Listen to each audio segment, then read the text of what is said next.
बिस्मिल्लाहिर्रहमानिर्रहीम। अस्सलाम वालेकुम students, I am your biology teacher Abdurrahman. और आज के इस सेशन में हम स्टडी करेंगे माइक्रोस्कोपी। आपके बुक के जो कंटेंट्स हैं उसको मैं डिटेल से डिस्कस करने लगा हूँ अभी। तो let's go to the white board. Alright, सबसे पहले इस टॉपिक में बेसिक्स आपको मैं बताऊंगा। The first thing is microscope. Microscope define की जा सकती है। Is it possible to define the microscope? Yes, microscope को हम डिफाइन कर सकते हैं। It is an instrument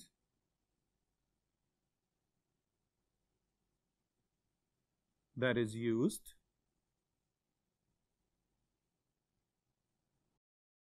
to magnify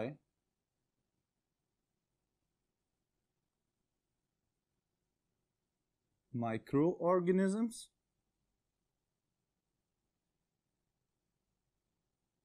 to study their structure and functions. All right. Biology में ये आसान तरीका है माइक्रोस्कोप को डिफाइन करने का। अब ये इस लिहाज से ज़रूरत भी है बायोलॉजी की, क्योंकि माइक्रो ऑर्गेनिजम्स वो जानदार हैं जो हमारे इर्द गिर्द हर जगह पे मौजूद हैं। इवन के हमारी जो स्किन है it also contains a lot of bacteria. बहुत सारे इर्द गिर्द फंगल स्पोर्स घूम रहे होते हैं हमारे एनवायरनमेंट के अंदर। इसी तरह बहुत सारे डस्ट पार्टिकल्स के साथ साथ बहुत सारे बैक्टीरिया घूम रहे होते हैं। वो हमें नज़र तो नहीं आते, लेकिन जब हम उनको ऑब्जर्व करना चाहें तो we have to use the microscope. Alright, इस माइक्रोस्कोप को यूज करने की जो टेक्निक है that is known as microscopy. Alright, the technique to use the microscope to observe different micro organisms that is known as microscopy. Alright, अब यहां पे इस स्टेटमेंट के अंदर एक टर्म है जिसको अभी मैं हाईलाइट करने लगा हूं आपके लिए। That is magnify. Okay, magnify magnification से निकला है। Alright, this is magnification.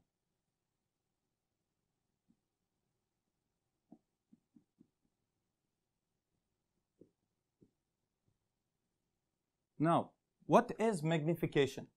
Magnification को भी हम एक आसान तरीके से डिफाइन कर लेते हैं। To enlarge a microorganism to observe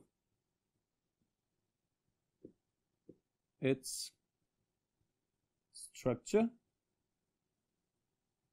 and functions. All right. अब इस स्टेटमेंट के अंदर एक और वर्ड मैं हाईलाइट करने लगा हूं। That is to enlarge. Alright, enlarge को एक और तरीके से जो आजकल डिजिटल कैम्स वगैरह हम लोग यूज करते हैं उसमें एक और ऑप्शन होती है, that is to zoom in. Alright, किसी भी माइक्रो ऑर्गेनिज्म को, किसी भी ऐसी ऑब्जेक्ट को जो हमें आम आंख से नजर नहीं आ रही, अगर हम बहुत ज्यादा क्लियर करके, बहुत ज्यादा बड़ा करके देखना चाह रहे हैं ताकि हम उसके स्ट्रक्चर को ऑब्जर्व कर सकें, ताकि हम उसकी एक्टिविटीज को नोट डाउन कर सकें, तो that process is called magnification. हम उसको मैग्नीफाई कर रहे हैं, उसको बड़ा करके देखना चाह रहे हैं। बट यहां पे एक इंपॉर्टेंट स्टेटमेंट मैं आपको बताने लगा हूं। Magnification is nothing without resolution. Alright, तो जब मैग्निफिकेशन की बात होगी तो इसके साथ ही साथ आपको एक और चीज का भी पता होना चाहिए, that is known as resolution. What is resolution?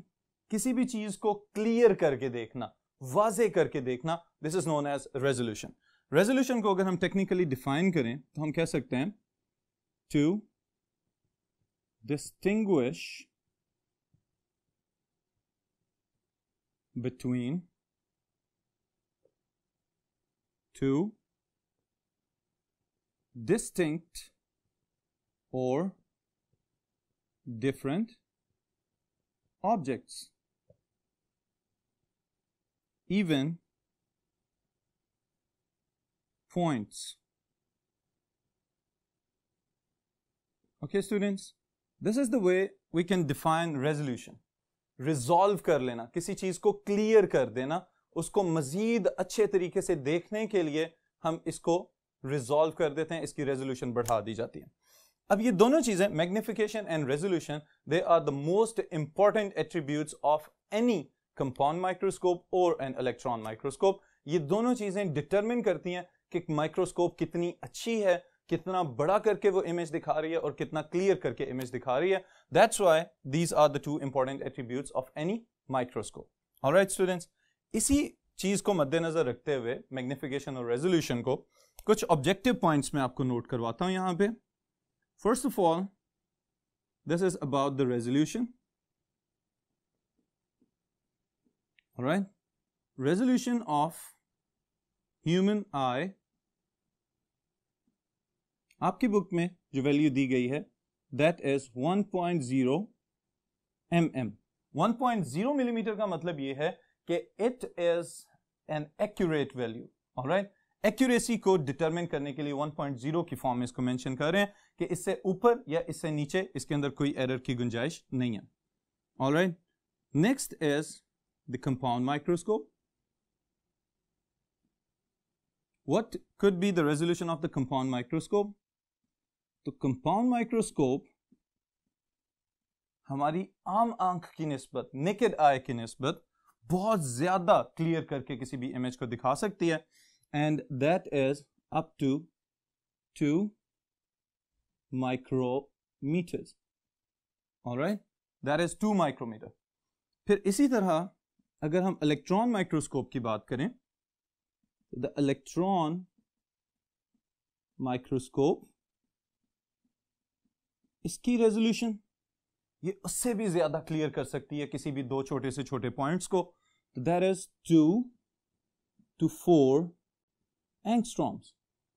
Alright students, ये ऑब्जेक्टिव के लिए, मल्टीपल चॉइस क्वेश्चंस के लिए इंपॉर्टेंट स्टेटमेंट्स हैं, तो ये आप लोग नोट डाउन कर लें ताकि आप इसको आसानी से तैयार कर सकें.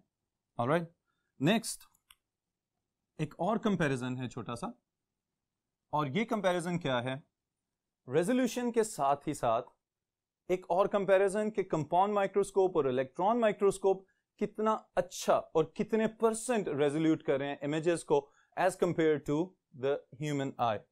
Okay, so this is comparison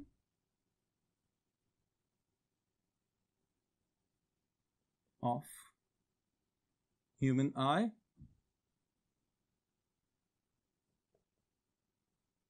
and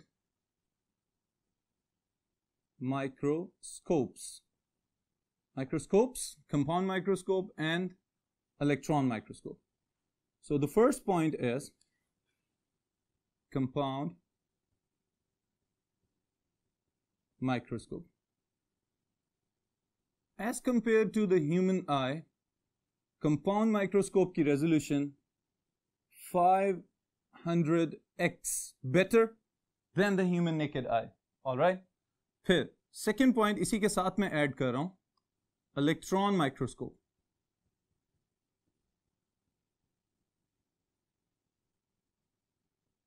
electron microscope is better than the compound microscope. It can resolute 500 times better than compound microscope. Alright? तो इसका मतलब यह है कि अगर इलेक्ट्रॉन माइक्रोस्कोप कंपाउंड माइक्रोस्कोप की निस्बत 500 गुना ज्यादा अच्छी रेजोल्यूशन जो है प्रोवाइड कर सकती है, तो इसका मतलब है कि ह्यूमन आई की निस्बत कितना होगा. तो उसके लिए स्टूडेंट्स इन दोनों वैल्यूज को अगर आप मल्टीप्लाई कर लें तो एक बड़ा क्लियर कट कंपैरिजन आ जाएगा. Electron microscope resolution compared to human eye. So the compound microscope, उसकी resolution थी 500 times better than the naked eye. Okay? फिर electron microscope की resolution 500 times better than the compound microscopes.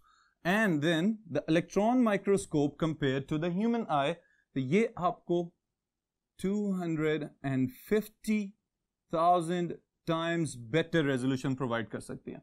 Okay इसका मतलब क्या है, अभी यहां पे एक पॉइंट मैंने आपको बताया था कि 2 to 4 एंगस्ट्रॉम डिस्टेंस हो अगर दो पॉइंट्स के या किसी दो पार्टिकल्स के दरमियान में, तो इसका मतलब है कि आप इलेक्ट्रॉन माइक्रोस्कोप के नीचे उसको बहुत क्लियरली ऑब्जर्व कर सकते हैं। ऑलराइट स्टूडेंट्स, सो ये है बेसिक चीज हमारे पास according to the objective and multiple choice questions. Next there is a short question और मैं चाहूंगा कि आप इसको बड़े गौर से सुने और बड़े अच्छे तरीके से याद करें। इंपॉर्टेंट शॉर्ट क्वेश्चन है। शॉर्ट क्वेश्चन के अंदर हम देखेंगे how to calculate the magnification power of compound microscope. जो लाइट माइक्रोस्कोप होती है उसकी मैग्निफिकेशन पावर किस तरह से देखी जा सकती है।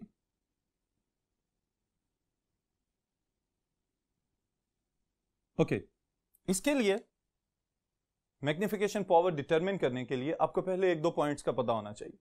ऑलराइट, सो यहां पे ये जो कंपाउंड माइक्रोस्कोप आपको नजर आ रही है इसके अंदर दो लेंसेज हैं जो आपने याद रखने हैं। द फर्स्ट वन जहां पे आप अपनी आई पुट करते हैं और उस आंख से ऑब्जर्व करते हैं किसी भी चीज को, that is the first lens जो आपके साथ इंटरेक्ट कर रहा होता है। ओके इसको हम बोलते हैं ocular lens. Alright students, the first one is ocular lens और जनरली इसको हम आई पीस भी बोल देते हैं। इट इज ऑक्यूलर लेंस और आई पीस। ऑलराइट, ये है पहला लेंस जो आप डायरेक्टली जहां से किसी भी माइक्रो ऑर्गेनिज्म को ऑब्जर्व करते हैं इनसाइड अ लाइट माइक्रोस्कोप और अ कंपाउंड माइक्रोस्कोप। ओके फिर उसके बाद जहां पे स्टेज के ऊपर आपने अपनी स्लाइड पुट की होती है वहां पे आपको तीन लेंसेज नजर आ रहे होते हैं विद डिफरेंट वैल्यूज। ओके जिसको रोटेट करके हम माइक्रोस्कोप की मैग्निफिकेशन को चेंज कर सकते हैं।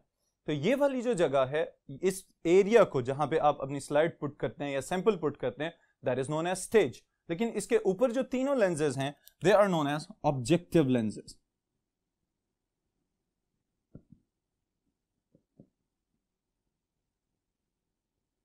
ऑलराइट स्टूडेंट्स, तो ये दोनों लेंसेज आपकी कंपाउंड माइक्रोस्कोप की मैग्निफिकेशन को डिटरमिन करेंगे। किस तरह से डिटरमिन करेंगे कि यहां पे देखें आपको पहले ऊपर वाला आई पीस ऑक्यूलर लेंस नजर आ रहा है, फिर उसके बाद जो दूसरे वाले हैं they are the objective lenses. Objective lenses can be rotated, इनको आप रोटेट करके पावर को चेंज कर सकते हैं किसी भी ऑब्जेक्ट को मैग्निफाइड इमेज हासिल करने के लिए। ओके अब फिर पावर ऑफ द माइक्रोस्कोप कहां गया इस सारी एक्सप्लेनेशन के अंदर, तो ये वाली चीज एक छोटा सा फॉर्मूला यहां पे अप्लाई करेंगे।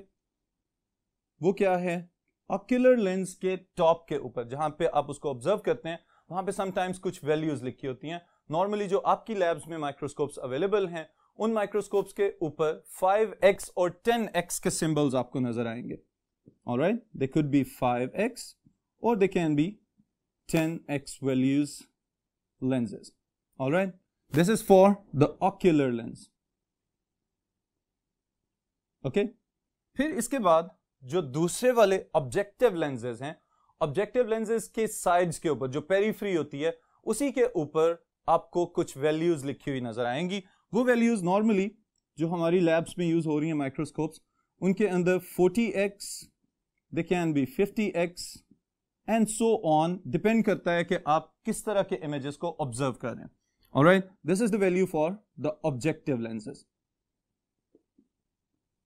अब स्टूडेंट्स एक सिंपल सा काम आपने करना है and that is the basic multiplication. Alright, अगर हमारे पास ये जो माइक्रोस्कोप है हम एज्यूम करें कि इसका जो ऑक्यूलर लेंस है उसकी पावर है 10x।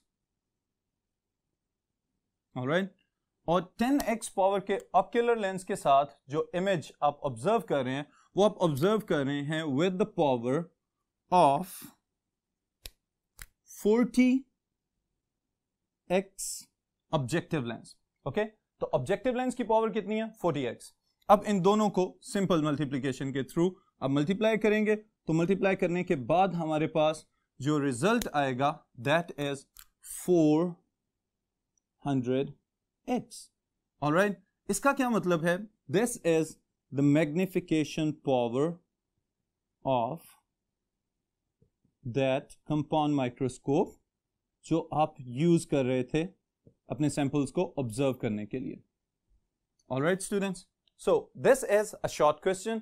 अब मैग्निफिकेशन पावर, बड़ा करने की पावर, बड़ा करने की पावर को आप एक सेकंड में आराम से कैलकुलेट कर सकते हैं. आप उसके ऑक्यूलर लेंस की पावर लेंगे और उसको मल्टीप्लाई कर देंगे उसके ऑब्जेक्टिव लेंस की पावर के साथ. जो टोटल आंसर आएगा आपका, that will be the power of that compound microscope to magnify that specific object. कि अब ये माइक्रोस्कोप आपको आम आंख की निस्बत 400 गुना बड़ा इमेज जो है वो प्रोड्यूस करके दे रही है. So this is the magnification power. Alright, and this is the whole answer to your